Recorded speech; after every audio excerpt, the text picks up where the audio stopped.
नमस्कार मैत्रिणींनो, सिंपल मेजवानी मराठीमध्ये आज आपण सकाळच्या घाईमध्ये अगदी झटपट तयार होणारा मस्त चमचमीत आणि चटपटीत असा शेवयाचा उपमा करणार आहोत। करायला खूप सोपा आहे, चवीला सुद्धा खूप भन्नाट लागतो आणि सोबत पौष्टिक सुद्धा आहे। तर त्यासाठी रेसिपी पूर्ण बघा। चला तर मग रेसिपीला सुरुवात करूया।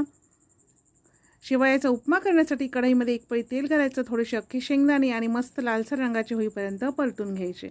नंतर याच तेलामध्ये अर्धा चमचा जिरे, अर्धा चमचा मोहरी घालायची, बारीक कापलेल्या 5 ते 6 लसूण पाकळ्या घालायच्या, छान परतून घ्यायच्या। 2 मध्यम आकाराचे कांदे लांबसर कापून घेतले आहेत, गुलाबीसर रंगाचे होईपर्यंत परतून घ्यायचे।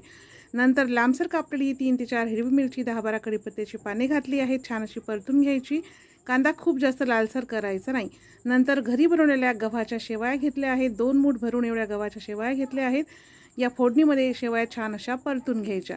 साधारण 2-1 मिनिटे शेवया परतून घेतल्या। आता शेवया बुडतील एवढं गरम पाणी यामध्ये घालायचं आहे, लक्षात ठेवा पाणी गरम घालायचं। त्यानंतर चवीनुसार मीठ टाकायचं, व्यवस्थित असं मिक्स करून घ्यायचं, झाकण ठेवायचं आणि मीडियम फ्लेमवरती 3 ते 4 मिनिटे वाफ काढायची। तर इथे तयार आहे खूपच झटपट, कमी वेळात आणि कमी साहित्यात मस्त चटपटीत असा शेवयाचा उपमा। परतून घेतलेले शेंगदाणे, अर्धा लिंबाचा रस आणि बारीक कापलेली कोथिंबीर घालून मिक्स करायचं। अशा छान छान रेसिपी पाहण्यासाठी सिंपल मेजवानी मराठीच्या पेजला नक्की फॉलो करा। चला तर मग भेटूया पुन्हा एका नवीन रेसिपी सोबत।